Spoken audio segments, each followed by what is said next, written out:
काल दर्शन कैलाश विनाशी भगवान शिव जिनकी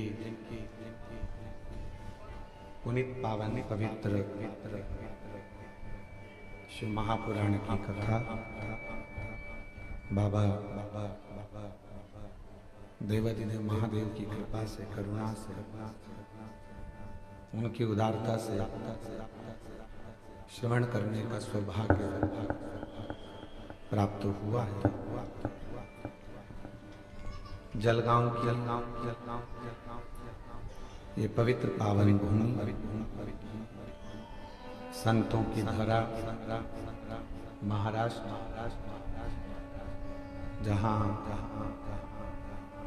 भगवान शिव जी की कृपा से, करुणा से ऑनलाइन शिव महापुराण की कथा श्रवण करने का सौभाग्य प्राप्त हुआ। बाहर की आवाज कथा के मुख्य यजमान श्रीकांत सुभाष बोडरे माली, श्रीमती ममता श्रीकांत बोडरे माली, जलगांव महाराष्ट्र। एक बार यजमान परिवार के लिए जो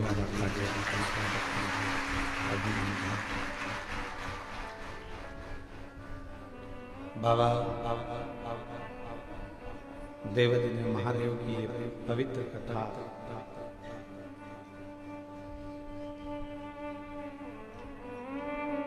भले ऑनलाइन श्रवण करने को मिली, पर बाबा की कृपा से जलगांव की पवित्र धरा से प्राप्त हुआ। एक विश्वास की पूर्णता इस महापुराण की कथा।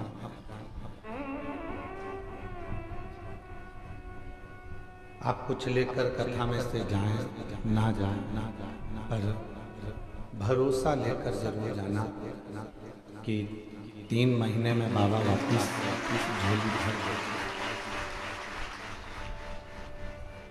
और जिसके भीतर विश्वास होता है, भरोसा होता है, दृढ़ता होती है,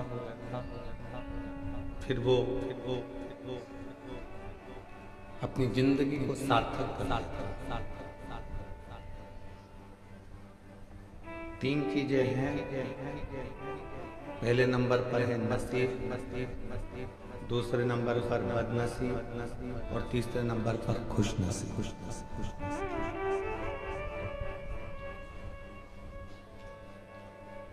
परमात्मा ने जो देकर भेजा आपको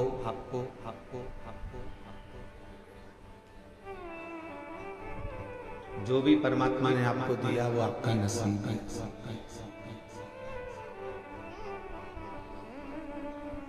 और परमात्मा ने जो दिया उसके बाद भी आप अगर संतुष्ट नहीं हो तो वो आपका बदनसीब है। वो आपका बदनसीबी है कि परमात्मा ने जो दिया वो तो आपका नसीब है, पर जो मिला उससे भी हम खुश नहीं हैं तो ये आपकी बदनसीबी है।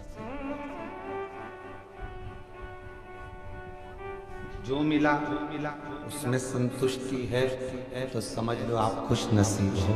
परमात्मा ने हमको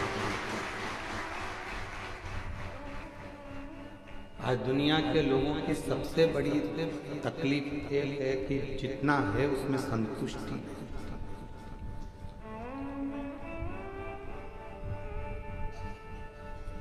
जो मिला उसमें संतुष्टि नहीं होती,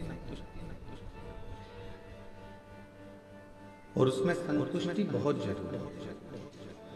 शरीर अच्छा दिया उसने, इससे बढ़कर प्रथम सुख निरोगी काया।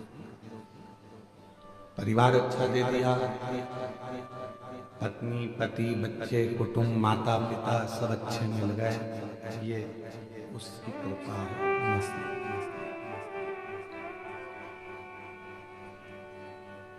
मान लो 7 दिन में से अगर एक दिन भी आप कथा के पंडाल तक पहुंच गए तो ये आपकी खुशनसीबी है।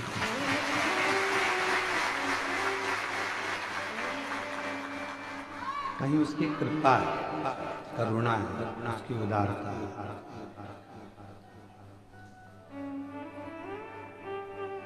कभी रोज आपको कथा में कहा कि कभी अपनी किस्मत का रोना मत रो।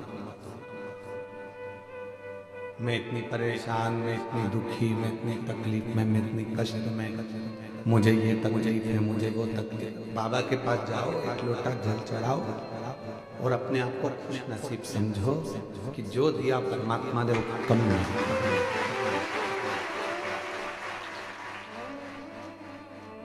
आप और हम यदि अपनी नसीब का ही रोना रोते रहेंगे तो हम आगे कभी नहीं बढ़ पाएंगे, उन्नति की सीढ़ी पर नहीं चढ़ पाएंगे। और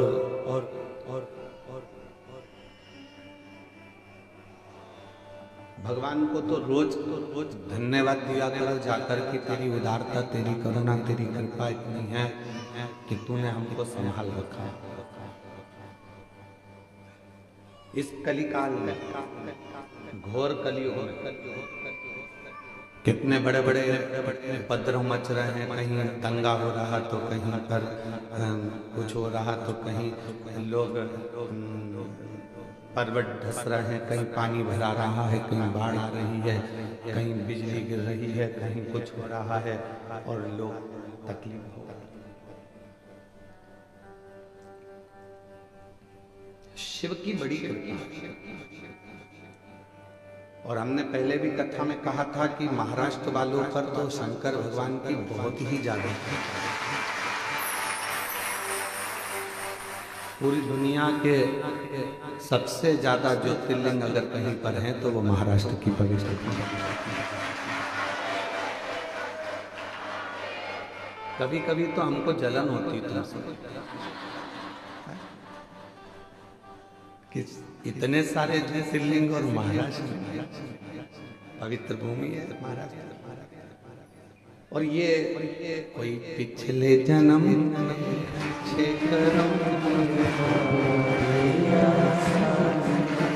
कोई पिछले जन्म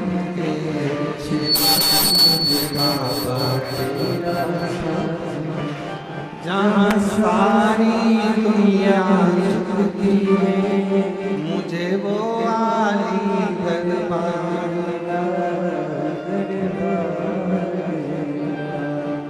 कोई पिछले जन्म के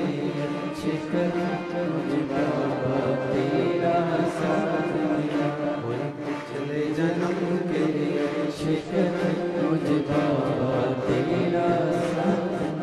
कोई पूर्व का अच्छा कर्म होगा, कोई पूर्व का कोई हमने पुण्य करा होगा, भजन करा होगा, संकीर्तन करा होगा और हमसे ज्यादा आप लोगों ने करा होगा, इसलिए महाराष्ट्र की पवित्र भूमि पर आपका जन्म हो गया। इसीलिए शायद इसी महाराष्ट्र की पवित्र भूमि पर जन्मी मां अहिल्याबाई होलकर, जिन्होंने संपूर्ण विश्व के शिवालयों का निर्माण किया। ये पुण्यताया। कहा जाता है कि भगवान शंकर को यदि एक लोटा जल चढ़ा रहे हो, शिव जी के मंदिर जा रहे हो, शंकर मंदिर में सफाई कर रहे हो, आराधना कर रहे हो, साधना कर रहे हो, तो उसका पुण्य खाली नहीं जाए। शिव जी के मंदिर का यदि निर्माण कराया है, तुमने उसका मंदिर बनवाया है, 4 कालम अगर आपने शंकर के मंदिर के खड़े भी कर उस पर छत डाल दी है तो समझ लेना कि आपको ना जाने कितनी मंजिल ऊपर चढ़ा देगा, वो कितना वैभव दे देगा।